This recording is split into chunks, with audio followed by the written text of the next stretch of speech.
Let's say you go to a therapist for therapy because of your depression, and the doctor asks you, why don't you commit suicide? How would you react? And this is the question Dr. Viktor Frankl asked his patient who used to come to him for therapy. So, welcome to another episode of Book a Better Me. This month's book is Man's Search for Meaning by Dr. Viktor Frankl. So, I'll give you a brief about the author and the book before I start discussing the summary of the book. So, the author is a Holocaust survivor, and the first part of the book is sort of an autobiography of the author during his life in the concentration camp. Firstly, the whole autobiography part made me really interested in reading the stories of other prisoners of the concentration camp, because the author in the beginning says that he will not describe all of the things of a concentration camp because there are a lot of people who have already done that. So if in future you see other Holocaust related books, this book was the reason. Secondly, this book gives the description of a concentration camp and the life there through a lens of psychology. He'll tell you things people do or people did there, and then he would also give you slight information, like he'll explain why some things happened the way they did. So for example, there was a part in the book where something very serious was happening and that person started laughing. So if it was us, and like us as in if we think about it, or normal people, and we are at a camp where anyone can die at the next moment, there is no surety of it if they will survive it or not, and then someone just starts laughing at a very serious thing, then we would think that this person has gone maniac or he is not stable now, right? But author says that's not the case. In the reality, when humans are faced with very abnormal situations, we react very abnormally, and even laughing in such situation is normal because that's how brains react to it.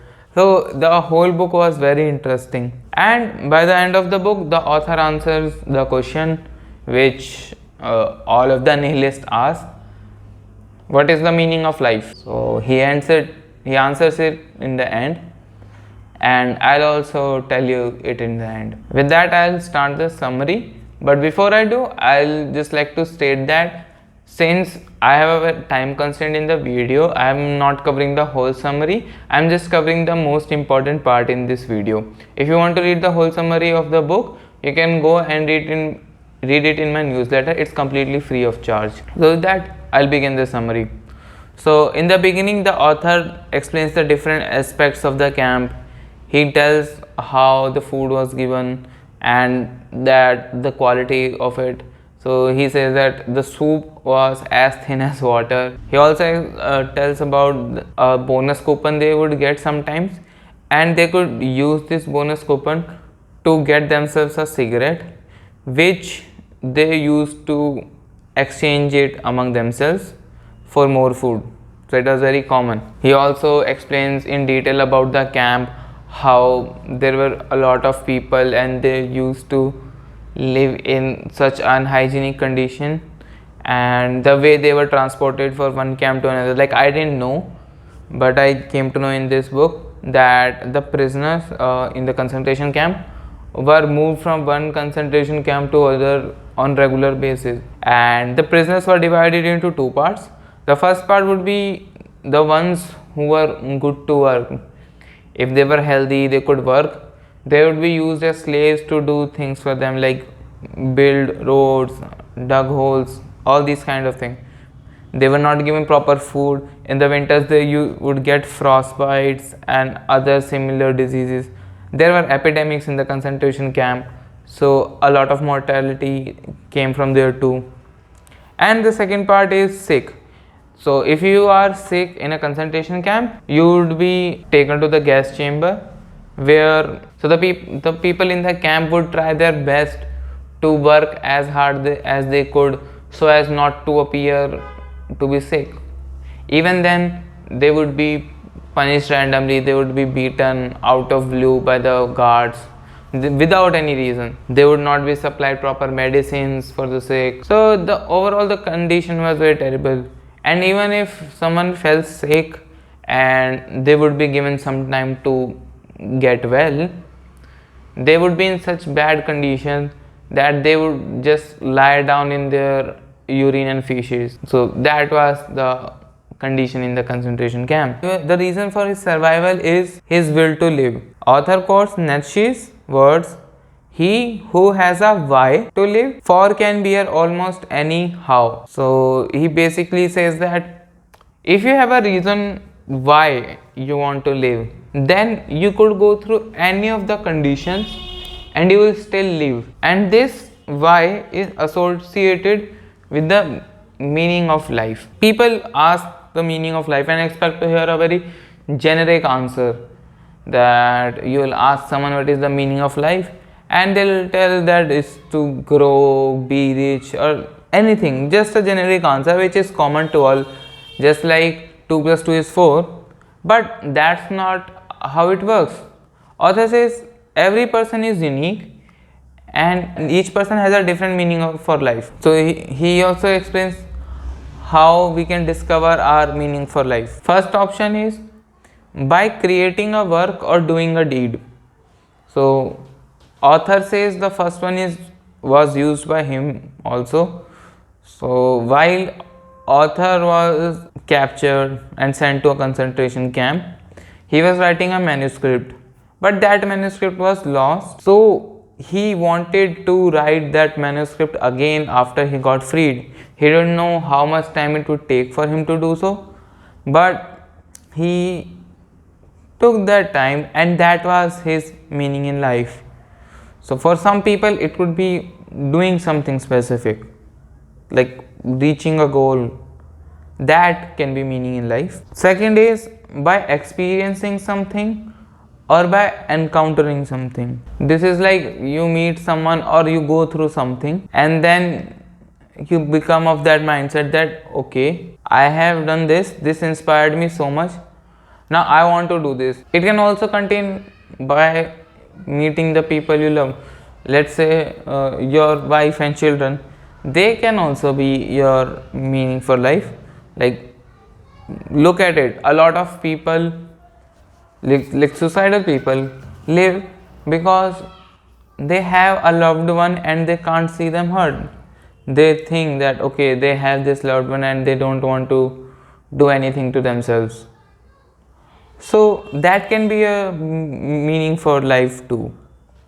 And the third is by the attitude we take towards unavoidable suffering. So like in one previous book, 12 Rules for Life by Jordan Peterson. Peterson mentions that life is a suffering. Similar thing has been said by Dr. Frankl. He says that life has suffering, but by the attitude we look at the suffering, that can give us meaning too. For this he gives a story. So while he was practicing after he was released from concentration camp, many years after that, he was practicing as a doctor. Okay, and there was this old man who came to him. The old man said that my wife died. The old man said that my wife died 2 years ago, and I'm still depressed and sad about her leaving before me.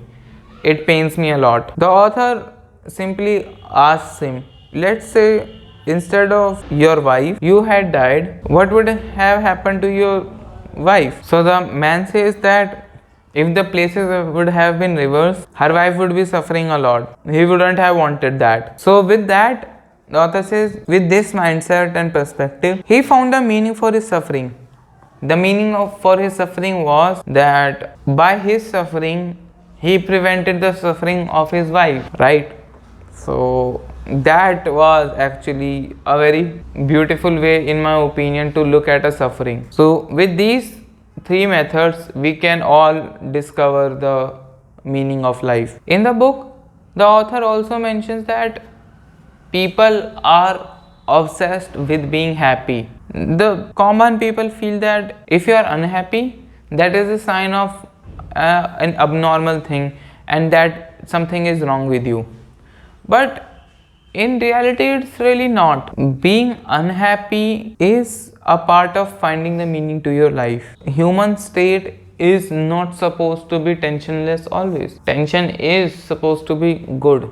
Like, not a lot, of course, but a little. And then he talks about tragic optimism. Tragic optimism simply means that someone being optimistic even when faced with the tragic triad, that is the three tragic things, and these three things are pain, guilt and death. He says that, as I quote, an optimism in the face of tragedy and in view of the human potential, which at its best always allows for, first, turning suffering into a human achievement and accomplishment; second, deriving from guilt the opportunity to change oneself for the better; third, deriving from life's transitoriness an incentive to take responsible action. Overall, it was a very interesting book, and like, I know the video is short, but the newsletter is actually much more elaborate, and I would say that everyone, if you don't already have subscribed to the newsletter, you should, and you should read the newsletter. And if you really want to read the book, then go for it. The book is amazing. Like, I loved reading the whole book, and it's not a big book. It's of around 200 pages and you can read it in 3 days easily. I think, according to me, you can easily read it in 3 days. With that, I'll end today's episode. Thank you and have a nice day.